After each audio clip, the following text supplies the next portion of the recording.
तर आज कांद्याच्या पातीची भाजी करायची आहे। असे सरळ कांदे कात्रीने कट करायचे। किचनमधली आपली कात्री असते नेहमीचीच, कट करून घ्यायचे। पावसाळ्यात भाज्या खूप माती वगैरे लागलेल्या असतात। काल परवा मला एका ताईने कमेंट टाकली, ते घावण्याच्या तव्याबद्दल होती। त्या म्हणजे मला आंबोळी आणि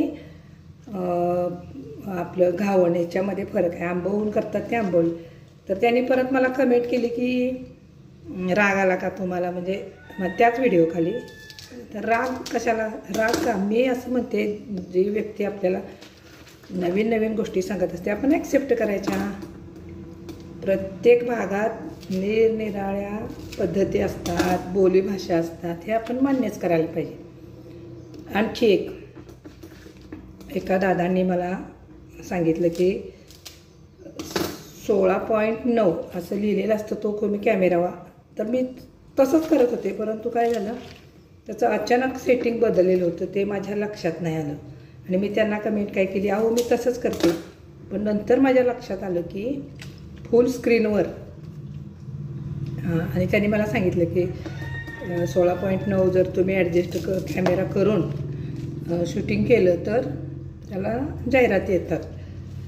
आता जाहिरातीचं काय मला माहिती नाही, परंतु मी तसं ॲडजस्ट केलं आणि फुल स्क्रीन दिसायला लागली।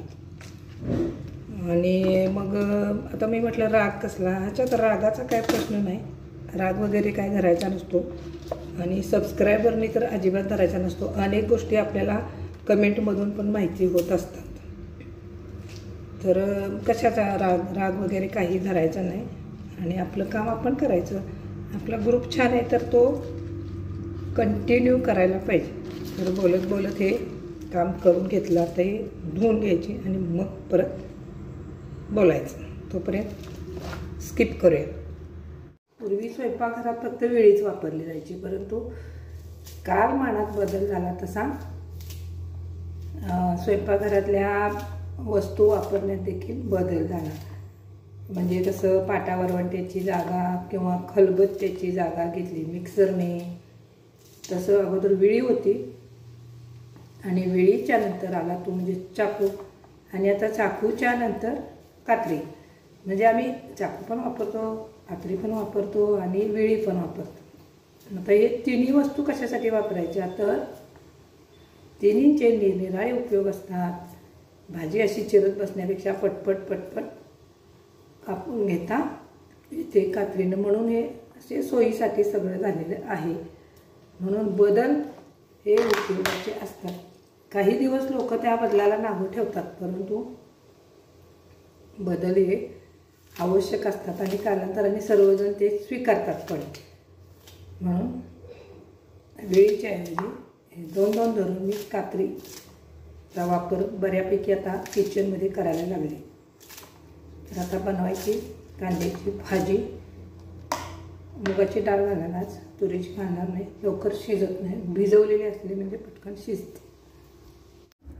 फरशी पुसणे हा व्यायाम आहे। फरशी पुसल्यामुळं काय होतं, आपण मागं मागं मागं मागं सरकत राहतो आणि आपला छान असा व्यायाम होतो। म्हणून त्यामुळे आपल्या घरची फरशी ही आपण पुसणं ही अत्यंत गरजेची गोष्ट आहे।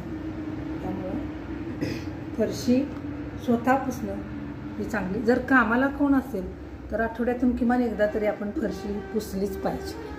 पावसामुळे प्रचंड थंडी आहे, त्यामुळं शाळेत जाताना आपण आज ठरवलं स्वेटर घालून जायचं, काही का असेना थंडी सहन होण्याची झाली। तर आता मी निघाले शाळेत आणि सगळी कामं पटपट आवरली, डबा भरला, सगळं काही उरकले। आता जाता जाता तुम्हाला बाय बाय करून जायचं म्हणून हा छोटासा व्हिडिओ बनवत आहे। तर आज येणारा संध्याकाळचा व्हिडिओ नक्की बघा, लाईक करा, शेअर करा, कमेंट करा आणि सबस्क्राईब करा। धन्यवाद।